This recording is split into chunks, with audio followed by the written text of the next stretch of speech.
రీతిన police వ్యవస్థని నాశనం చేసిన వాడు జగన్ రెడ్డి, దుర్మార్గంగా వాడుకొని వదిలేసిన వాడు జగన్మోహన్ రెడ్డి. ఎన్నికల అనంతరం కూడా వీళ్ళ కక్షలు కార్పణ్యాలు తీరక ఇంకా రాష్ట్రాన్ని రావణ కాష్టం చేస్తున్నారు వైఎస్ఆర్ కాంగ్రెస్ పార్టీ నాయకులు, కొంతమంది అధికారులు, కొంతమంది విచ్చలవిడిగా.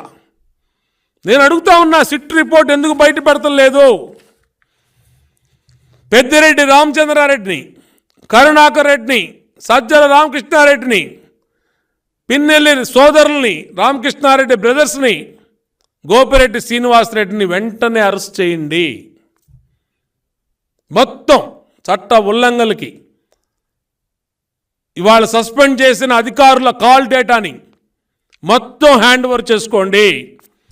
సిట్టు ఆ రోజు గొడవలు జరిగిన నాటి నుంచి ముందు నుంచి ఎవరైతే పోలీస్ అధికారులు ఉన్నారో వాళ్ళ కాల్ డేటా, డిఎస్పీల కాల్ డేటా, సిఐల call data, Pinnelli Ramakrishna Reddy call data, Chevireddy Bhaskar Reddy call data, Chevireddy కుమారుడి call data, Bhumana Karunakar Reddy call data, Gopireddy Srinivasa Reddy call data తీయండి. మొత్తం తీసి విచారణకు పిలిచి ఫోన్లు సీజ్ చేసి వాళ్ళని అరెస్ట్ చేసి మీరు వెంటనే చర్యలు తీసుకోకపోతే మరొక దాడులు జరిగే ప్రమాదం ఉంది.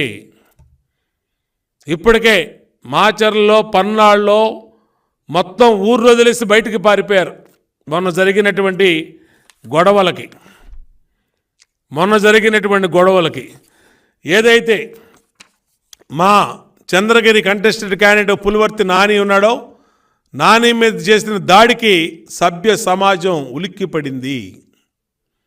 వైసీపీ రౌడిజానికి, వైసీపీ గూండాయిజానికి మరొకసారి మొత్తం ఆంధ్రప్రదేశ్ అధికారం కోసం ఎంత నీచానికైనా దిగజారే వైఎస్ఆర్ కాంగ్రెస్ పార్టీ నాయకుల తీరు మరొకసారి చూసింది.